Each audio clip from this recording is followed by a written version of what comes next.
Bonjour, chers frères et sœurs. Recevez la grâce et la paix, la joie et le bonheur au nom de Dieu qui a fait les cieux et la terre et les maintient. Au nom de Jésus qui a participé sur la croix aux souffrances du monde et au nom de l'Esprit Saint qui triomphe de nos craintes et nous redonne le courage et la sagesse de suivre le bon berger. Amen.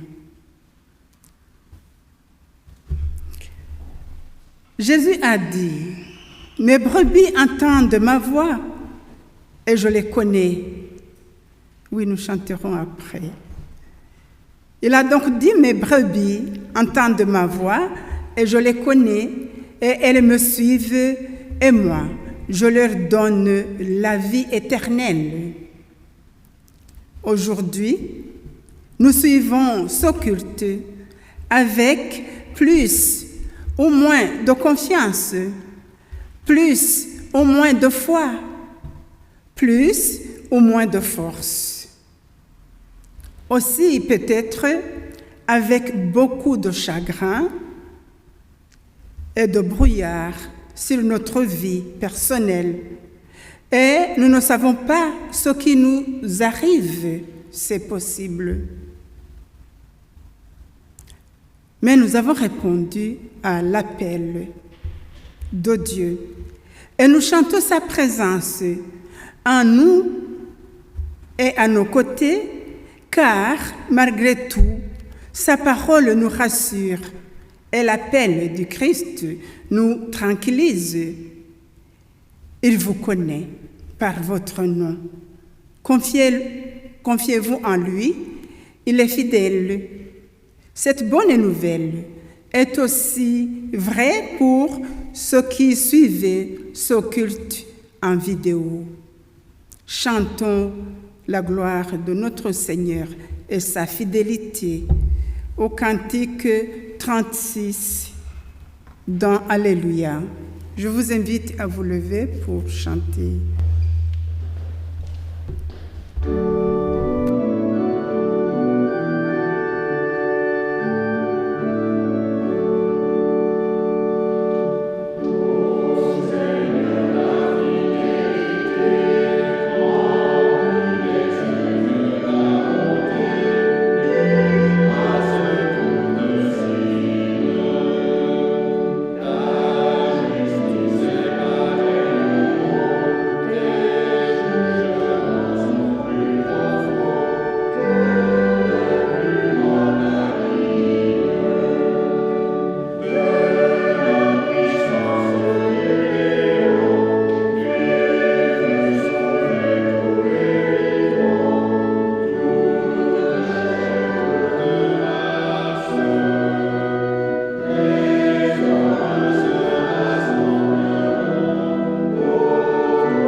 Dans le monde où nous vivons, nous balançons souvent entre l'espérance et le désespoir.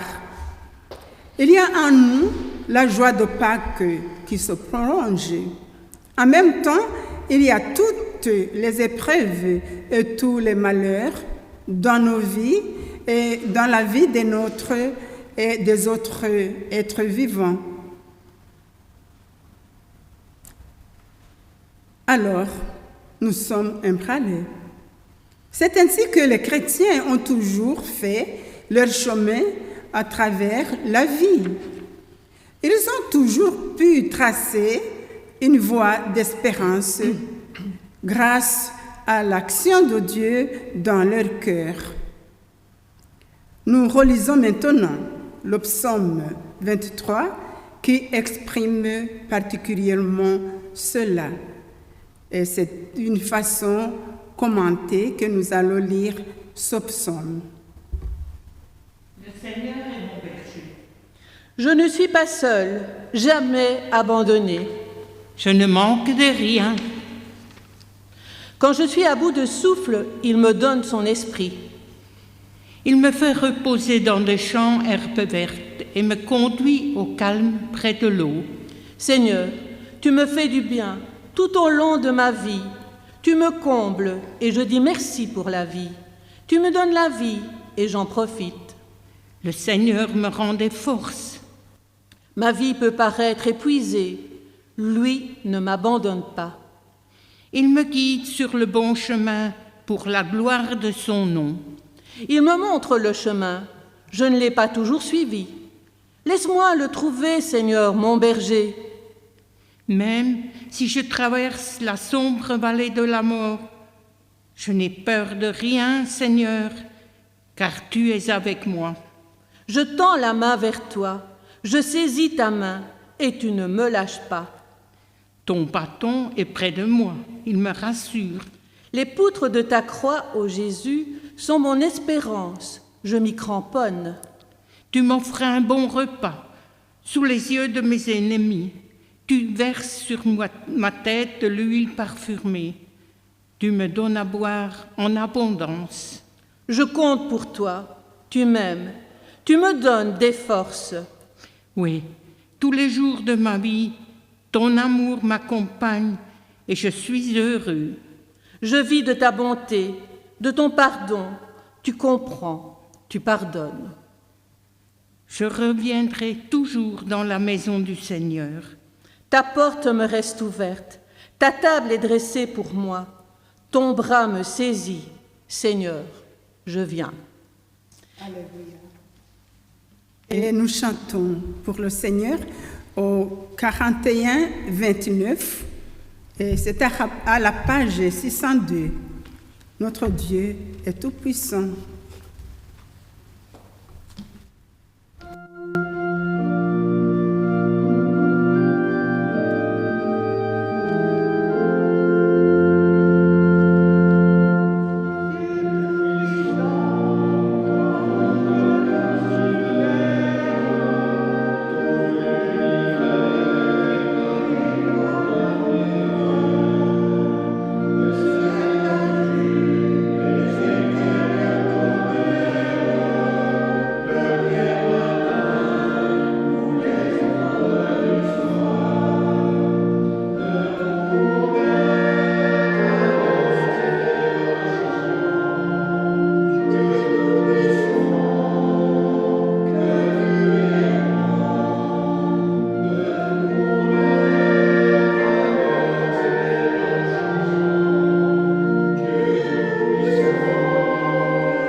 Le Dieu pour lequel nous venons de chanter la gloire nous aime et nous enseigne comment nous comporter pour lui être agréable, mais pour nous permettre aussi de vivre joyeux comme il l'aime. Nous allons lire dans Actes, le livre des Actes, au chapitre 4, le verset 8 jusqu'au verset 12, pour entendre une parole de vie. Convoqués dans le grand conseil d'Israël, Pierre, rempli d'Esprit Saint, dit alors: Chef du peuple et ancien, nous avons fait du bien à un infirme. Et aujourd'hui, on nous demande comment cet homme a été guéri. Vous tous et tout le peuple, vous devez savoir une chose. C'est par le nom de Jésus-Christ de Nazareth que cet homme est là, devant vous, en bonne santé. Ce Jésus, vous l'avez cloué sur une croix, mais Dieu l'a réveillé de la mort. Les livres saints disent: il y a une pierre que vous avez rejetée en construisant la maison, mais Dieu a fait d'elle la pierre principale. Cette pierre, c'est Jésus. Lui seul peut nous sauver. En effet, dans le monde ancien, Dieu n'a donné aux hommes personne d'autre pour nous sauver. Humilions-nous dans la prière. Dieu saint et miséricordieux, tu nous as donné Jésus, le bon berger, et tu nous appelles à marcher avec lui. Donne-nous d'obéir à sa voix, car il n'y a qu'elle qui puisse nous arracher au troupeau anonyme de l'humanité. Donne-nous de trouver dans ton Église cette paix qui vient de toi, cette paix qui permet à chacun de s'épanouir. Nous te le demandons au nom de Jésus-Christ, notre Seigneur. Amen. Amen. Et nous chanterons du cantique 44, 14. La première strophe, c'est la page 670. « Ô prends mon âme ».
Dieu nous fait grâce.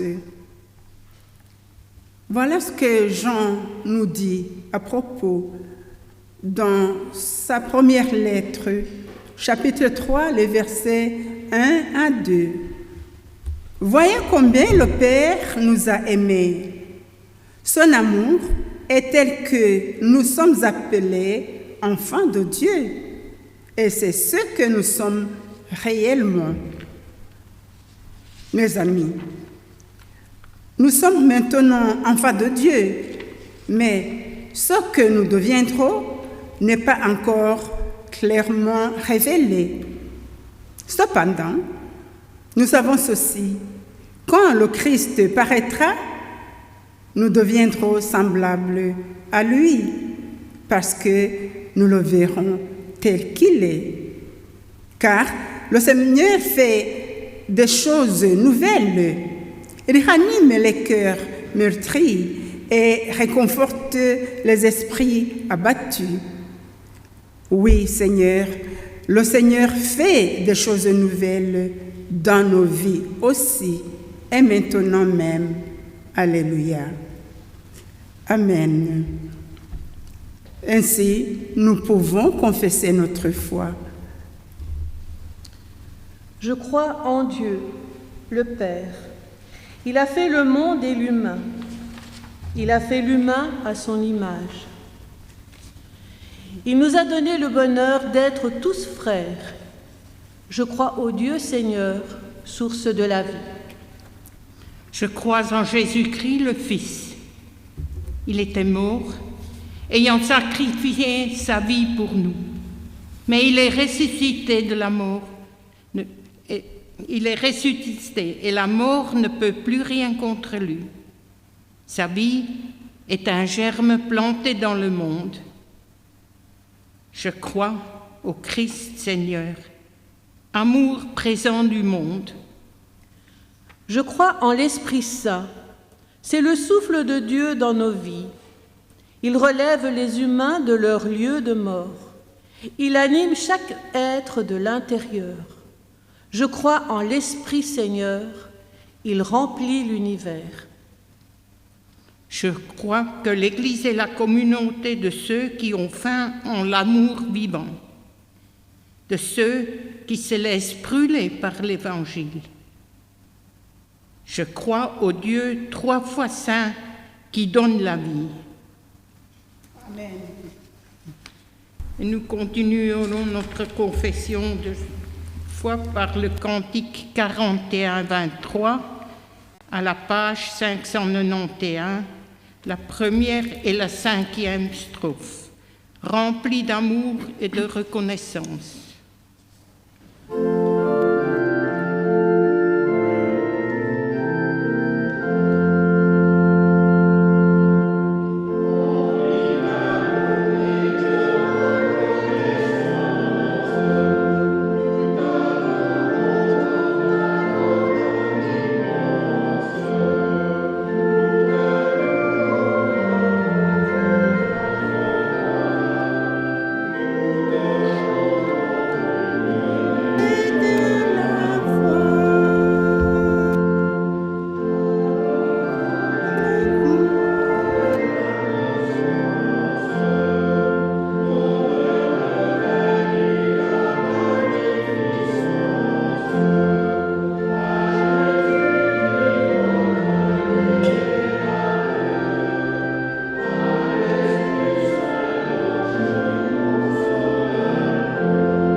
Associé à l'offrande du vrai berger, notre geste de partage dira notre volonté de mettre notre vie au service de son projet, celui de faire entrer tous les humains dans sa bergerie.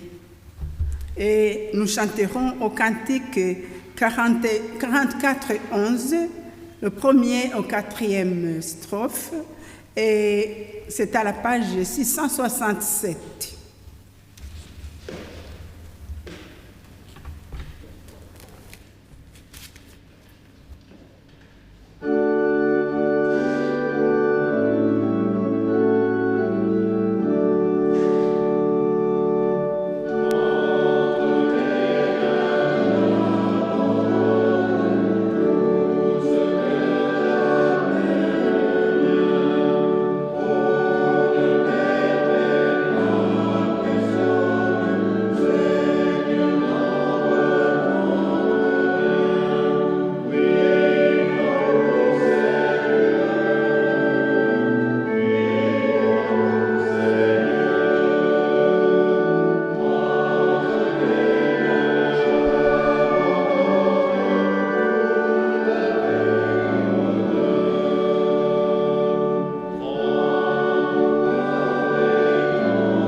Nous prions.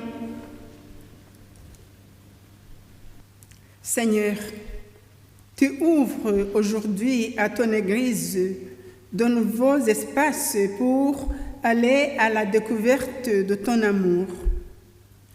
Garde-nous disponibles pour entendre tes appels et pour servir nos frères dans l'amour venu de toi. Maintiens-nous dans l'espérance, alors nous vivrons nos engagements dans la fidélité, dans les empreintes de celui qui a donné sa vie pour que nous vivions. Amen. Notre première lecture se fera dans le livre d'Ézéchiel, au chapitre 34, les versets 1 à 16. Ézéchiel 34, 1 à 16. La parole de l'Éternel me fut adressée en ces mots. Fils de l'homme, prophétise contre les pasteurs d'Israël, les dirigeants d'Israël. Prophétise et dis aux pasteurs, ainsi parle le Seigneur l'Éternel. Malheur aux pasteurs d'Israël qui se paissent eux-mêmes, qui ne prennent soin que d'eux-mêmes. Les pasteurs ne devaient-ils pas paître le troupeau? Vous avez mangé la graisse, vous vous êtes vêtus avec la laine, vous avez tué ce qui était gras, vous n'avez point fait paître les brebis. Vous n'avez pas fortifié celle qui était faible, guéri celle qui était malade, pansé celle qui était blessée. Vous n'avez pas ramené celle qui s'égarait, cherché celle qui était perdue, mais vous les avez dominées avec violence et avec dureté. Elles se sont dispersées parce qu'elles n'avaient point de pasteur. Elles sont devenues la proie de toutes les bêtes des champs. Elles se sont dispersées. Mon troupeau est errant sur toutes les montagnes, sur toutes les collines élevées. Mon troupeau est dispersé sur toute la face du pays. Nul n'en prend souci, nul ne le cherche. C'est pourquoi, pasteur, écoutez la parole de l'Éternel. Je suis vivant, dit le Seigneur, l'Éternel, parce que mes brebis sont au pillage et qu'elles sont devenues la proie de toutes les bêtes des champs, faute de pasteurs, parce que mes pasteurs ne prenaient aucun souci de mes brebis, qu'ils se paissaient eux-mêmes et ils ne faisaient point paître mes brebis. À cause de cela, pasteur, écoutez la parole de l'Éternel. Ainsi parle le Seigneur l'Éternel. Voici, j'en veux aux pasteurs. Je reprendrai mes brebis d'entre leurs mains. Je ne les laisserai plus paître mes brebis, et ils ne se paîtront plus eux-mêmes. Je délivrerai mes brebis de leur bouche, et elles ne seront plus pour eux une proie. Car ainsi parle le Seigneur, l'Éternel. Voici, j'aurai soin moi-même de mes brebis, et j'en ferai la revue.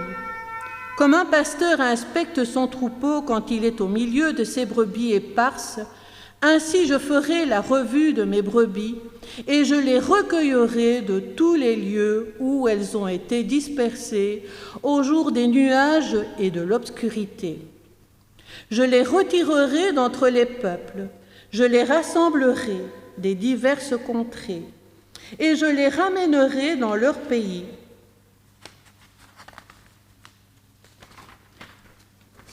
Je les ferai paître sur les montagnes d'Israël, le long des ruisseaux et dans tous les lieux habités du pays.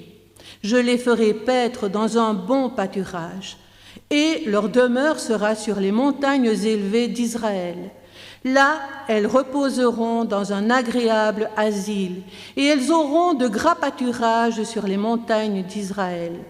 C'est moi qui ferai paître mes brebis, c'est moi qui les ferai reposer, dit le Seigneur l'Éternel.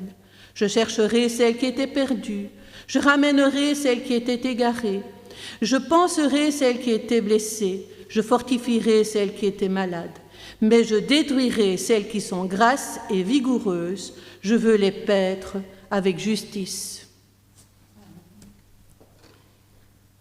Et notre deuxième lecture, c'est dans l'Évangile de Jean, chapitre 10, le verset 11 à 18. Jean 10, 11 à 18. Je suis le bon berger. Le bon berger donne sa vie pour ses brebis.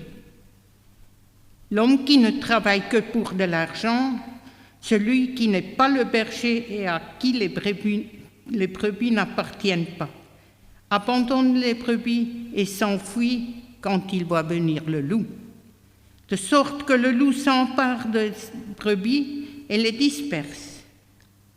Il s'enfuit parce qu'il ne travaille que pour de l'argent et ne se soucie pas de ses brebis. Je suis le bon berger. De même que le Père me connaît et que je connais le Père, de même je connais mes brebis et mes brebis me connaissent. Et je donne ma vie pour mes brebis. J'ai encore d'autres brebis qui ne sont pas dans cet enclos. Je dois aussi les conduire. Elles écouteront ma voix et elles deviendront un seul troupeau avec un seul berger.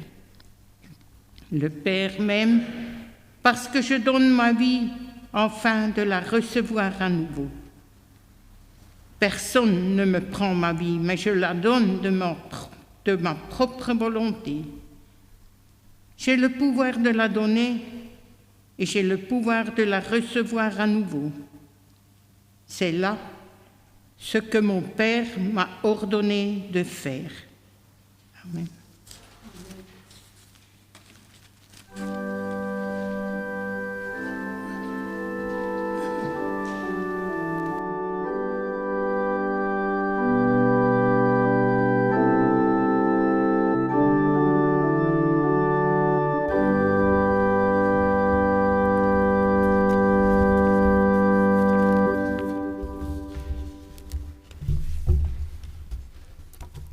Frères et sœurs, nous venons de suivre la lecture de l'évangile du bon berger. Le bon berger est aussi la porte de la bergerie. Dans l'Ancien Testament, le berger est beaucoup cité, et ce depuis les premiers chapitres du livre de la Genèse, qui est le premier livre de la Bible, qui veut dire livre des commencements. Commencement de l'univers, de l'humanité, d'un peuple, à savoir le peuple hébreu. Avant donc de voir le contexte dans lequel notre lecture de ce matin est prise, lisons quelques passages qui nous aident à avoir une idée du berger dans la Bible. Le tout premier berger, c'est le fils cadet du premier homme, Adam. Le fils qui a le nom d'Abel, qui est le petit frère de Caïn. Nous lisons dans la Genèse, donc le livre de Genèse, chapitre 4, les versets 1 et 2. Adam eut des relations conjugales avec sa femme Ève. Elle tomba enceinte et mise au monde Caïn. Elle dit, « J'ai donné vie à un homme avec l'aide de l'Éternel. » Elle mit au monde encore le frère de Caïn, Abel. Abel fut berger et Caïn fut cultivateur. Ce passage nous révèle que l'élevage et l'agriculture apparaissent comme les plus anciens métiers connus de l'humain. Nous savons tous qu'avant, l'homme vivait de la chasse et de la cueillette. Et c'est l'agriculture et l'élevage qui ont succédé à cette activité de se chercher de quoi vivre.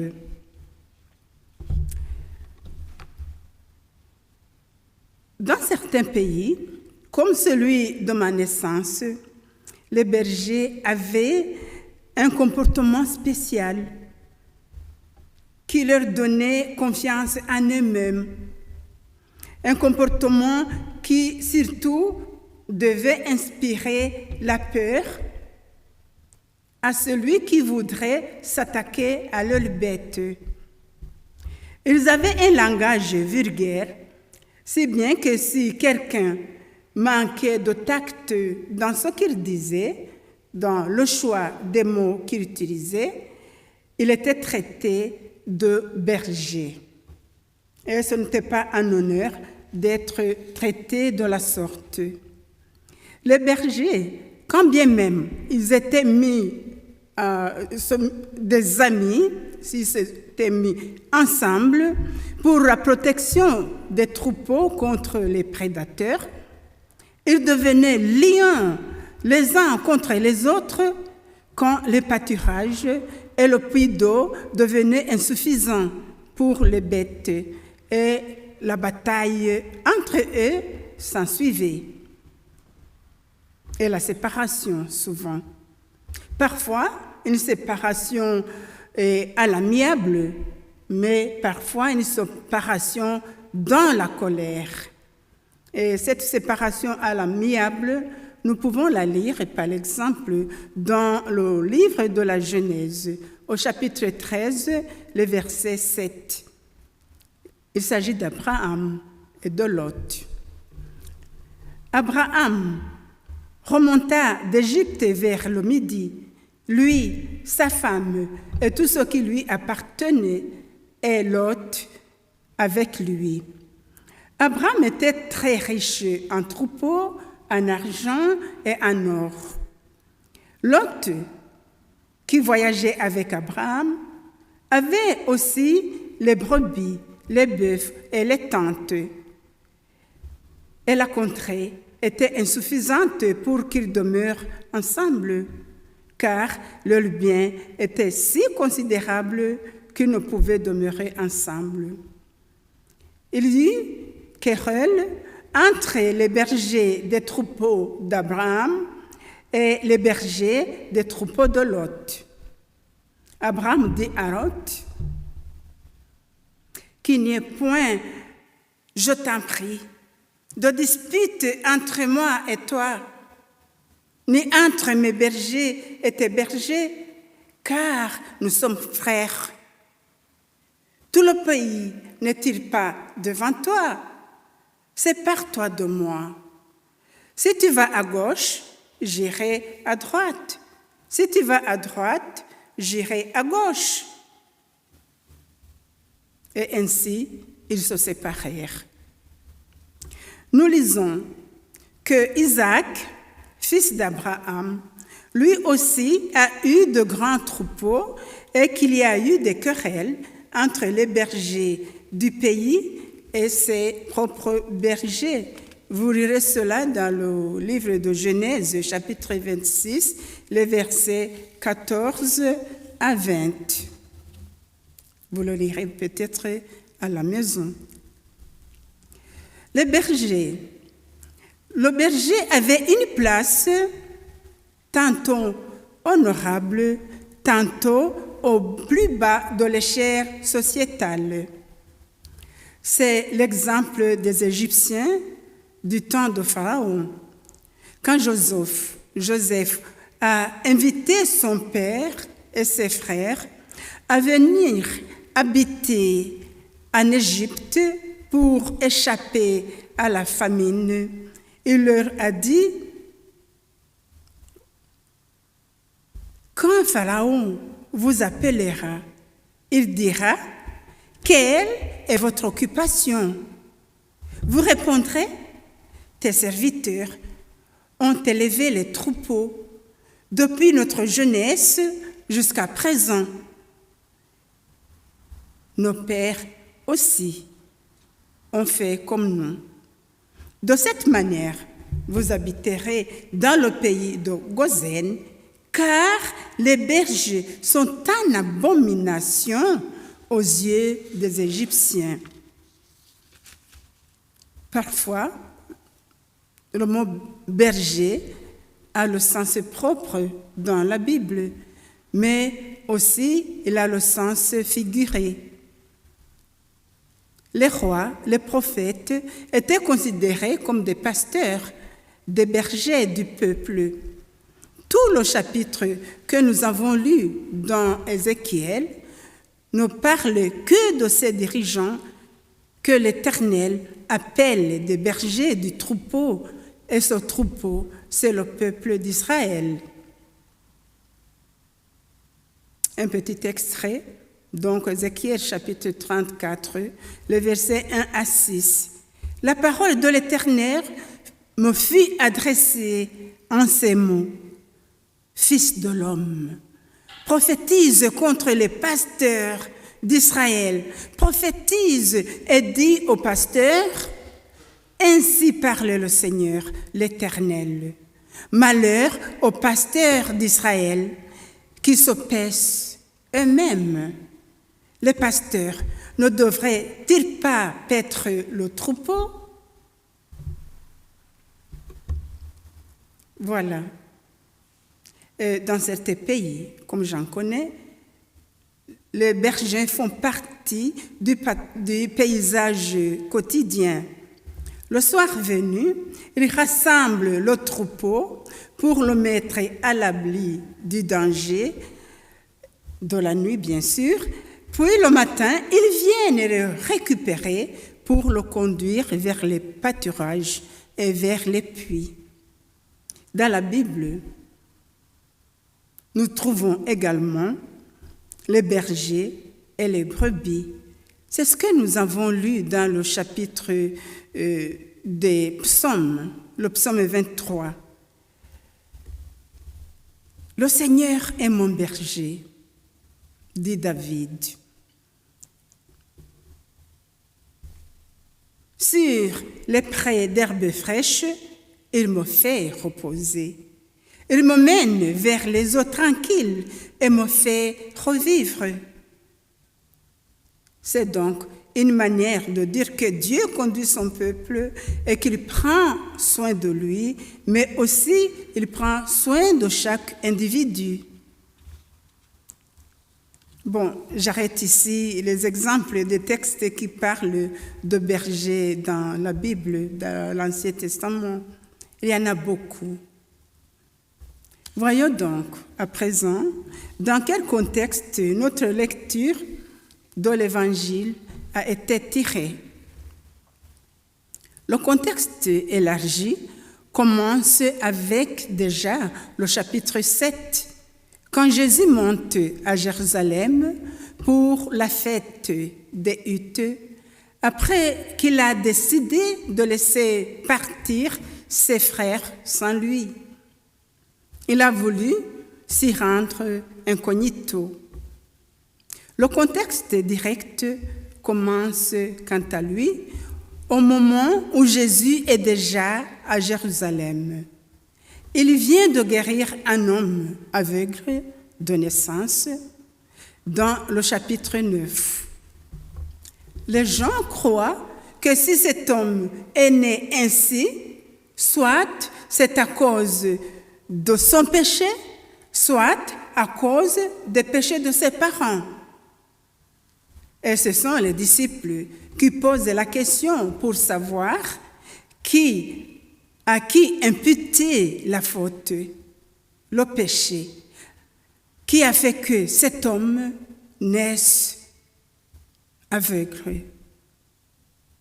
Ici déjà, il s'agit d'une question qui nous étonne, car peut-on être, en étant coupable, en ayant été coupable dans le ventre de sa mère, et porter ces conséquences que l'on a fait en étant dans le ventre de sa mère? Selon les pharisiens, cet homme est né dans le péché, et il n'est que péché de la tête aux pieds. Et cela est bien prouvé par le fait qu'il est né handicapé. Et si ce n'est pas son péché, c'est celui de ses parents. En tout cas, il est né dans le péché. comme nous sommes censés et que nous ne pouvons en aucun cas imputer la faute au bébé, nous pouvons donc en déduire que vous tous qui avez des enfants handicapés depuis la naissance, c'est à cause de votre péché. Vous êtes responsable de cet handicap à cause de votre péché. Pas d'autre explication d'après cette conception du peuple et des pharisiens. Nous n'aurons même pas le droit de parler de Dieu ni de son salut. Quelle drôle de conception! Quel aveuglement! Pour Jésus, les pharisiens sont des aveugles en matière du salut. Il vient de réhabiliter un aveugle né. C'est un témoignage de l'œuvre de Dieu, mais les religieux multiplient les questions pour pouvoir incriminer Jésus et faire avouer par l'homme guéri que celui qui l'a guéri ne vient nullement de Dieu. À la fin, l'aveugle guéri comprend de mieux en mieux que si cet homme, Jésus, qu'il ne connaît même pas très bien, n'était pas venu de Dieu, il n'allait pas pouvoir le guérir. Il est heureux de parler de ça, il n'a pas peur de dire tout haut ce qui lui est arrivé. Il semble même proposer à ses interlocuteurs de devenir les disciples de cet homme qui l'a guéri. Mais il reçoit une réponse lapidaire du genre « Tais-toi! Qu'est-ce que tu connais de Dieu que tu veux nous apprendre? Tu n'es que péché tout entier depuis ta naissance et tu oses nous parler de la sorte. » Les pharisiens, eux, s'enferment dans l'ignorance, alors qu'ils affirment qu'ils sont des responsables spirituels du peuple. Ils se vantent qu'ils savent des choses sur Dieu. De fait, c'est vrai, ils savent des choses sur Dieu, mais ils ne parviennent pas à s'expliquer ce qui se passe. Ils ne parviennent pas à défricher cette parole qu'ils connaissent. Ils sont aveuglés par leur vanité et leur désir d'être considérés comme les grands connaisseurs et les conducteurs du peuple et gardiens des Écritures.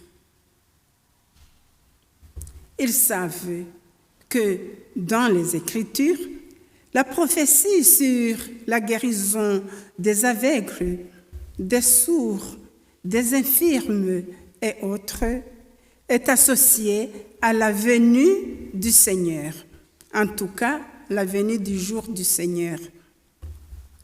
Ésaïe chapitre 29, verset 18 dit ceci: « Ce jour-là, les sourds entendront ce qui est dit dans le livre. Sortant de l'obscurité, les aveugles se mettront à voir. » Cette prophétie était au sens propre comme au sens figuré. C'est l'intervention de Dieu lui-même qui sera source de ces événements heureux. Le psaume 146, versets 6 à 8 dit « Le Seigneur a fait le ciel et la terre, la mer, avec tout ce qui s'y trouve. » On peut compter sur lui pour toujours. Il fait droit aux opprimés, il donne le pain aux affamés, le Seigneur libère ceux qui sont enchaînés, le Seigneur rend la vue aux aveugles, le Seigneur remet debout ceux qui fraîchissent, le Seigneur aime ses fidèles. Si c'est donc Dieu qui peut accomplir ses œuvres merveilleuses, qui est ce Jésus qui agit comme le Messie attendu, alors qu'il n'est qu'un homme, d'après ce qu'eux croient? Alors Jésus intervient de façon ferme. Il ne leur cache pas qu'ils sont aveugles spirituellement. Comment peuvent-ils prétendre qu'ils sont les guides du peuple alors qu'ils ne voient pas, ou plutôt qu'ils ne comprennent pas ce qu'ils voient pour l'interpréter au peuple? Il y a devant tous l'accomplissement des Écritures, et ce sont les chefs qui contribuent à ce que le peuple ne comprenne pas ce qui leur arrive. En même temps, une parole des Écritures s'accomplit. La lumière est arrivée dans le monde et le monde ne l'a pas reçue. Jésus compare les chefs du peuple aux voleurs qui ne passent pas par la vraie porte. Ils se disent bergers, mais ils ne sont pas des bons bergers. Ils ne parviennent pas à se réjouir du fait qu'un homme vient d'être ouvert à la lumière, que ce soit physiquement, que ce soit spirituellement, mais plutôt ils cherchent à pousser, à renier le bien fondé de sa propre guérison. Ils poussent cet homme à croire que celui qui l'a guéri ne vient pas de Dieu. À quoi peuvent-ils être donc comparés? Des voleurs, des brigands, des étrangers à la bergerie, de simples salariés qui n'ont pas le souci pour les brebis, ils ont le souci pour eux-mêmes et pour leur gloire. Peu importe les souffrants, les pauvres mendiants, les moins intellectuels, ils laissent le peuple mourir faute de connaissances et le maintiennent dans une vie sans espoir, alors que le royaume s'est approché. Jésus, lui, est là pour rendre la vie plus douce, plus agréable, plus réjouissante. Et ce n'est pas seulement pour les Israélites, mais pour tous les peuples, les gens des autres bergeries, les gens d'autres pays, comme il va le dire expressément. Voilà le contexte dans lequel s'inscrit le passage de ce matin. De fait, c'est une continuité. Ici, nous sommes placés autour d'une des trois fêtes qui rassemblent beaucoup d'Israélites à Jérusalem chaque année. Et Jésus a été repéré dans cette fête. Il va et il vient, il entre et il sort par les portes du temple. Les gens s'assemblent autour de lui. On lui pose des questions. Les gens veulent savoir qui il est réellement. Certains le harcèlent et le pressent de dire qui il est en réalité. Si tu es le Messie, dis-le-nous. La réponse est claire, mais déroutante. Je suis le vrai berger. Mes brebis écoutent ma voix, je les connais et elles me suivent. Pourquoi Jésus se compare-t-il à un berger? Et surtout, il se nomme le bon berger. Quand nous lisons les textes bibliques, nous devons veiller à ne pas nous tromper sur le sens du mot « troupeau ». Aux yeux du Seigneur, nous ne sommes pas un collectif anonyme. Nous sommes son peuple et il nous connaît tous par notre nom. Il nous dit à chacun, à chacune d'entre nous, « Tu es ma fille, tu es mon fils, tu es ma brebis. » Nous sommes donc une grande famille de croyants, mais il y a une place pour chacun et chacune des croyants dans le cœur de Dieu. Il connaît les besoins de chacun et il ne les confond pas aux besoins de l'autre. Je t'ai appelé par ton nom, c'est ce que nous lisons. Tu as du prix à mes yeux et je t'aime. Cela, il le disait au peuple d'Israël. Mais aujourd'hui, Jésus nous annonce que c'est également vrai pour chacun de nous, ses enfants, chacun des êtres humains qui veut écouter cet appel et y répondre. N'est-ce pas bon à entendre? N'est-il pas rassurant de savoir que le bon berger cherche chacune pour faire de lui sa brebis, pour la faire entrer dans sa propre vie, pour faire du bien? Quand j'étais jeune, après ma conversion, j'avais des moments comme une sorte de mystique où je me sentais portée vraiment dans la poitrine de Jésus, comme ces images que nous voyons d'un berger qui porte son agneau. Ce n'était pas quelque chose que j'imaginais, je le sentais vraiment. Et ça me remplissait de joie, ça me remplissait d'un bien-être que je ne peux pas exprimer. Et c'était toujours très court. En tout cas, à ce que j'attendais que ça continue, c'était court.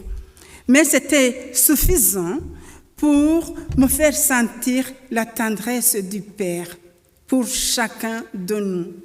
Son amour qui nous cherche, son amour qui veut nous dire « Tu es vraiment ma brebis ». Je sentais alors que quand on prêchait, cette parole que l'on prêchait s'adressait vraiment à moi et aux autres, comme si j'étais seule et comme si cet autre était seul. Et je me l'appropriais et je me sentais vraiment très, très bien.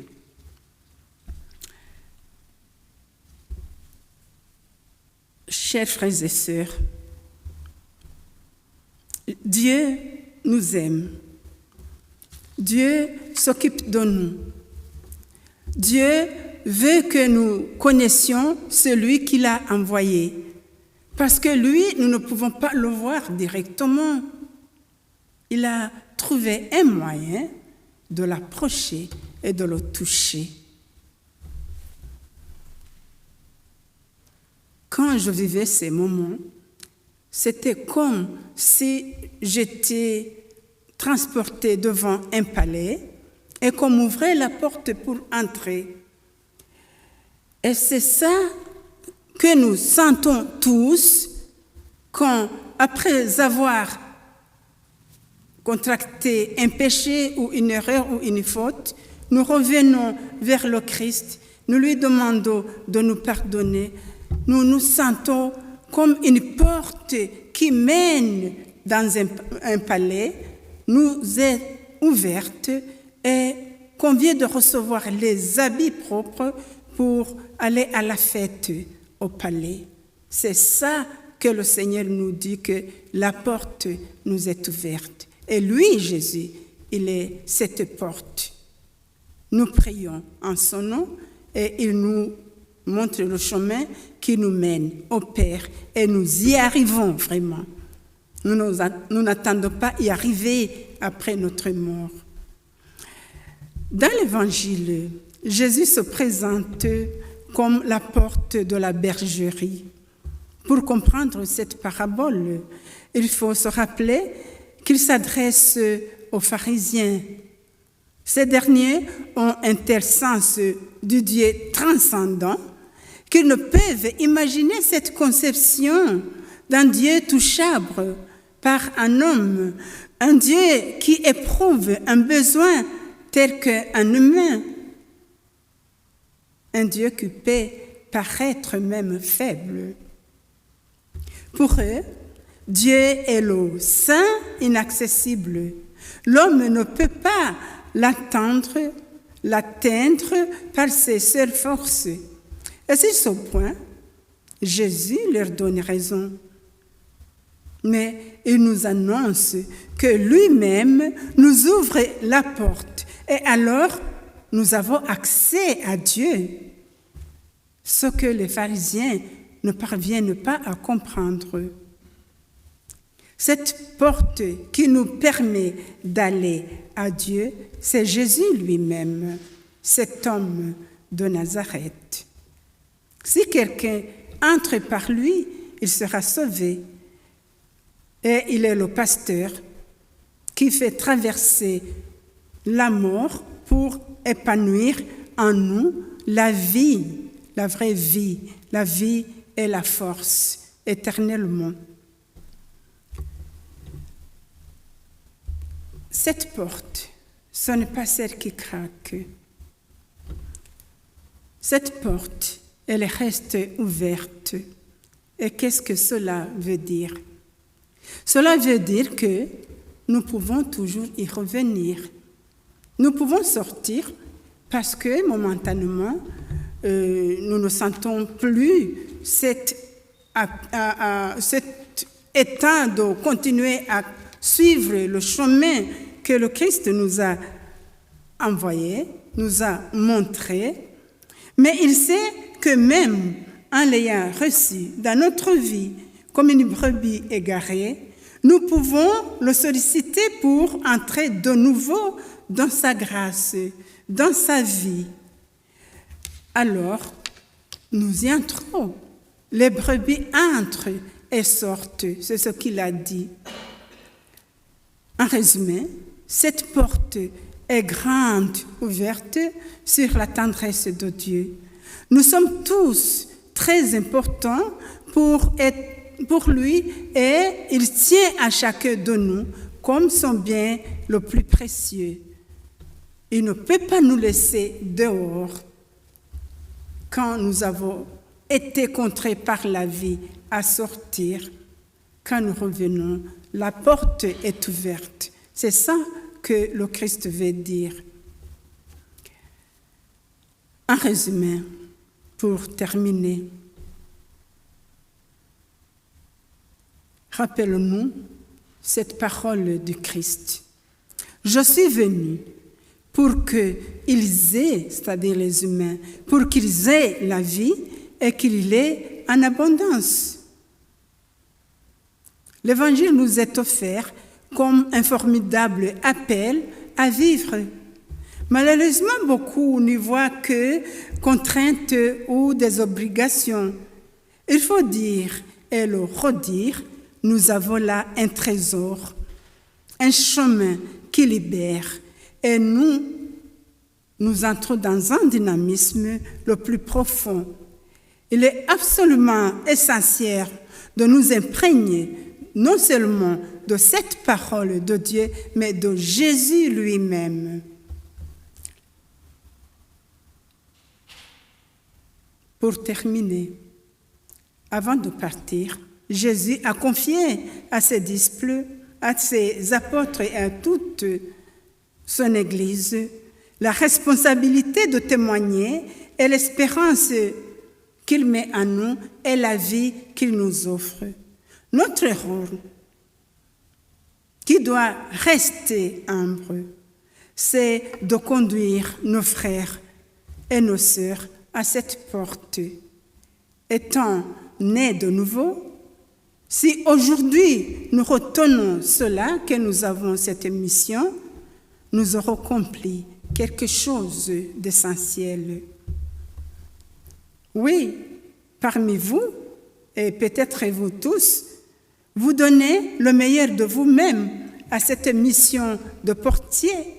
Vous n'hésitez pas à donner de votre temps, de votre argent, de votre vie même, pour que le plus grand nombre d'humains entendent la voix du bon berger et répondent à son appel.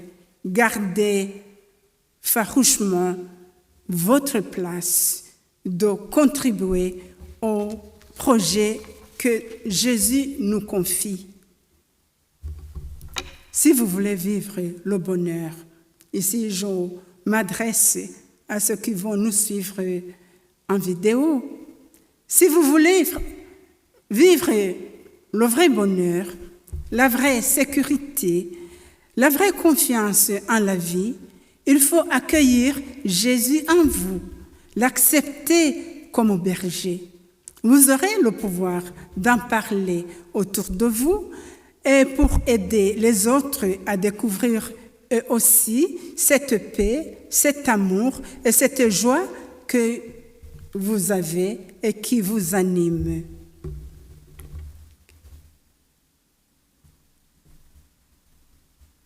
Je voudrais dire quelque chose.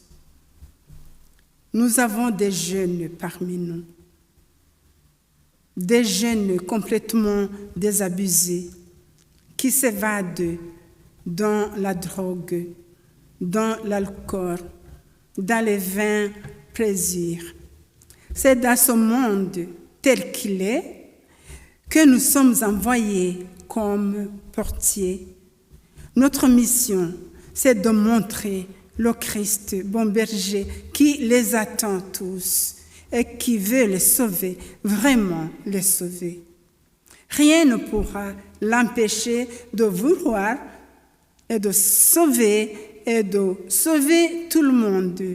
Il est absolument essentiel que nous entrions dans ce grand projet de l'amour de Dieu.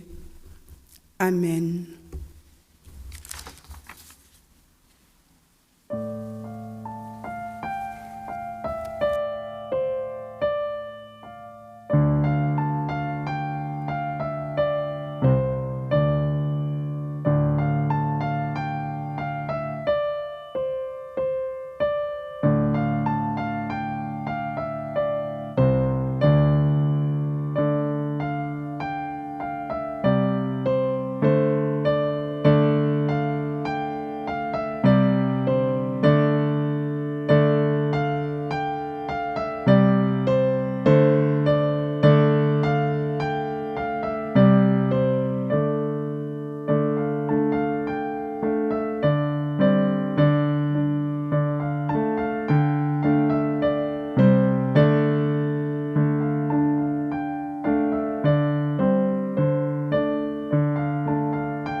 frères et sœurs, le Père aime le Fils et il nous aime tous.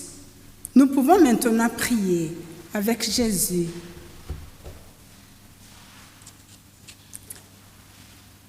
Seigneur Dieu, notre Père, nous te prions pour ton Église, qu'elle soit fidèle à l'Évangile, un signe, une promesse de vie pour tous les hommes. Seigneur, nous te prions pour les pasteurs que tu donnes à l'Église, qu'ils sachent comment les hommes et les femmes que tu leur confies et qu'ils soient pour tous des guides vers la lumière de la foi. Nous te prions pour tous les serviteurs de ton Évangile, qu'ils parlent de toi avec conviction et vérité. Seigneur, nous te prions pour ceux qui luttent pour la justice, qu'ils refusent de recourir à la violence et ne se laissent pas arrêter par le découragement ou par les obstacles ou les échecs. Nous te prions pour les petits et les démunis, qu'ils trouvent quelqu'un à qui se confier et une communauté fraternelle pour les soutenir. Seigneur, nous te prions pour les jeunes qui cherchent leur voie, en particulier pour les élèves et les étudiants en ces moments difficiles où ils ne parviennent pas à s'adapter complètement aux conditions de travail pour la suivi des cours. Nous pensons à ceux qui se préparent pour leur mariage, qu'ils ne soient pas désorientés dans les préparatifs, qu'ils trouvent des moyens nécessaires pour l'organisation de leur grand jour. Oui, Père, affermis l'espérance de tes enfants, sous la conduite de Jésus, le vrai berger pour les jeunes et les moins jeunes. Conduis-nous vers les sources vives, les sources de ta grâce et de ta vérité. Seigneur, prête ton oreille aux gémissements de ceux qui souffrent, peu importe de quelle souffrance. Ouvre les yeux de ceux qui sont désespérés, de ceux qui se trouvent dans une situation alarmante, afin qu'ils aperçoivent ta main qui leur est tendue pour les secourir. Que ta présence soit particulièrement sensible pour ceux qui sont seuls à cause de l'âge ou pour d'autres raisons.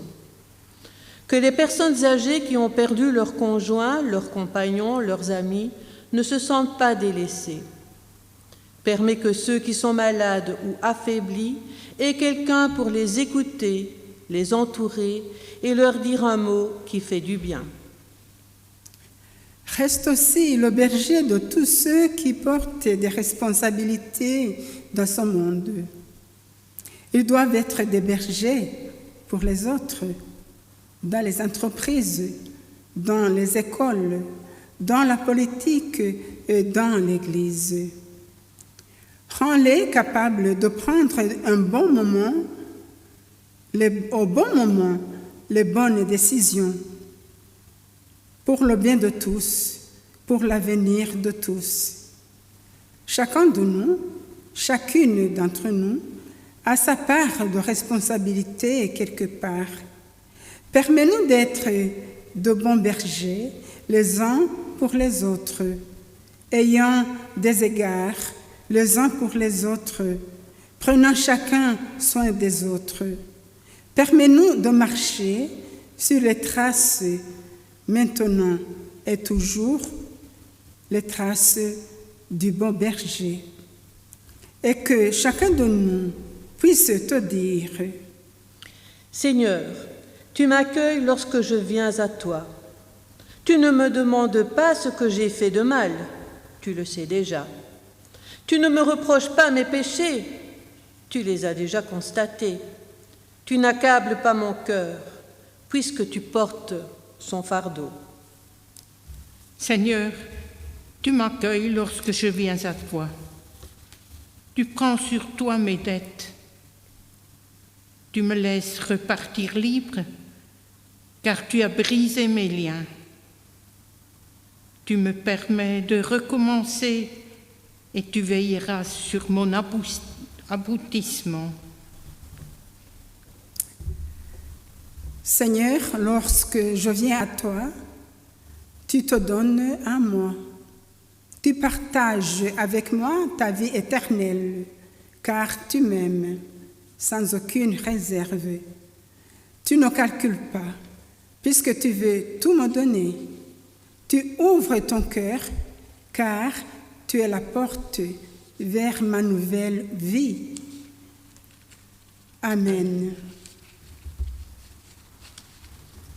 Et nous continuons cette prière avec le chant du cantique 41-36 à la page 612.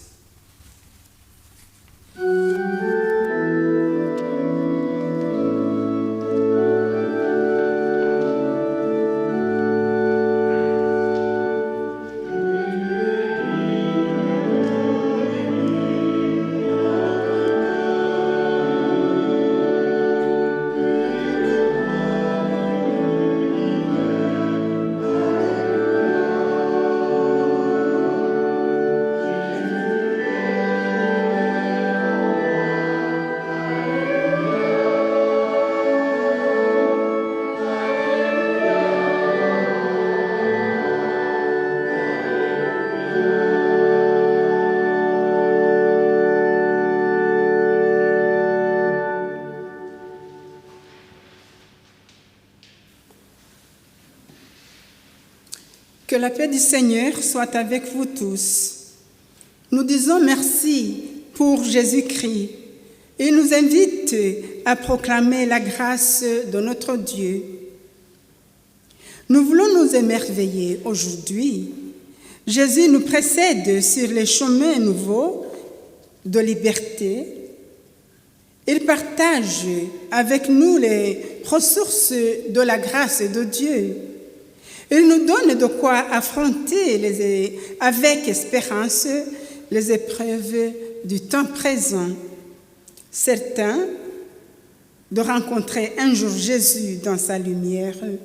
Nous chantons notre Père et nous le louons toujours et en tout lieu. Faisons silence devant notre Seigneur. À la veille de se laisser élever sur une croix pour nous attirer dans l'universelle communion de l'amour, Jésus a pris le pain. Après avoir rendu grâce, il l'a rompu, il l'a donné à ses disciples et il a dit « Tenez et mangez-en tous, c'est mon corps qui sera donné pour vous. » Et après le repas, il prit la coupe. De nouveau, il rendit grâce à Dieu et il leur donna, disant, « Buvez-en tous. C'est la coupe de mon sang, le sang de l'alliance nouvelle et éternelle. Il sera versé pour vous et pour la multitude. » Ce sang sera versé pour vous et pour la multitude, pour la rémission des péchés. Faites ceci en mémoire de moi.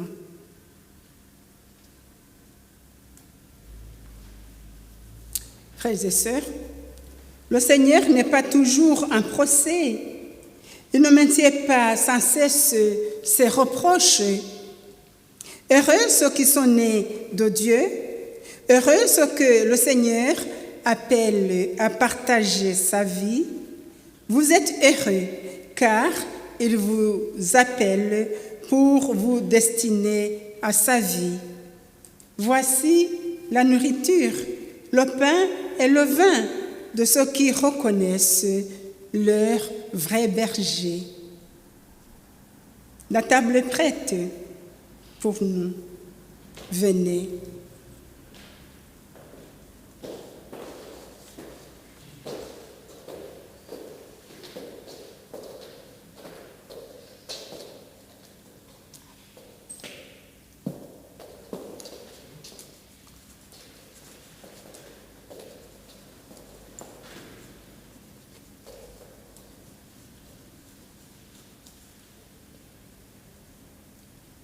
nous rompons le pain.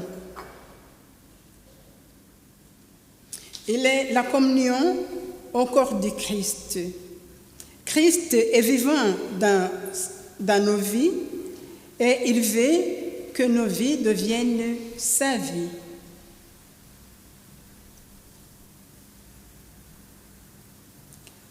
Nous disons merci pour la coupe.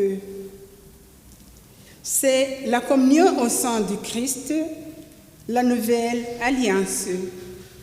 Dans cette alliance, la vie de Jésus coule en nous comme un sang nouveau, comme un vin de fête, pour que notre vie devienne sienne dans l'espérance et dans l'amour.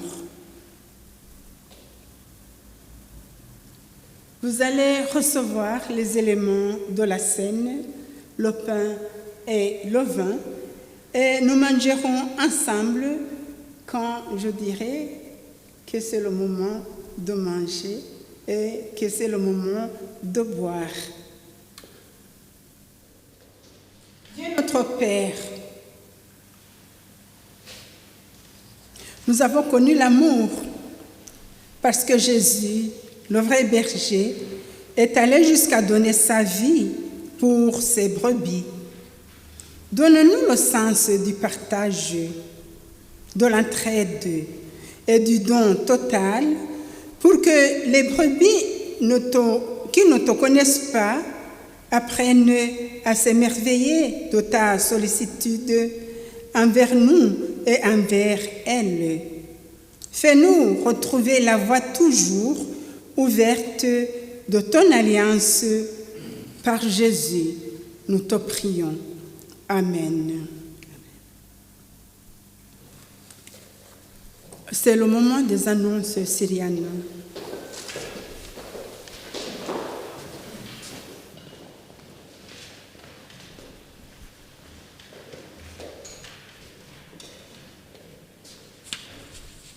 Il n'y a rien grand-chose comme annonce, bien sûr. Les troncs du 18 avril 2021. Dans le tronc central, il y avait 80 €. Dans le tronc pour la diaconie, il y avait 25 €. Et le second tronc de ce jour est destiné à l'entretien général. Je remercie Joyeuse, notre pasteur consulat, de nous avoir conduits dans ce culte. Je crois qu'il n'y a pas d'autre annonce à faire et j'espère pouvoir en faire beaucoup bientôt. Mais, vu le codéco que nous avons eu jeudi ou vendredi, je ne sais plus, il faudra encore attendre un peu.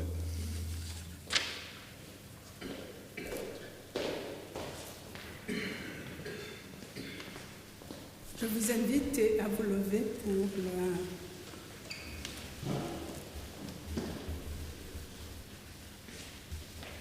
la bénédiction.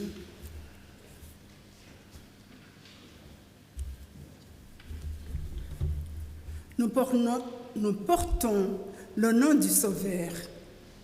Dieu remet entre nos mains le bonheur des hommes. Il nous accompagne et nous bénit. Lui, le Dieu trois fois saint, Père, Fils et Esprit Saint. Que le Dieu Tout-Puissant vous bénisse. Le Père nous aime, le Fils nous guide et l'Esprit nous rend capables d'aimer. Allons donc dans la paix et la joie du bon berger. Et nous accompagne. Amen.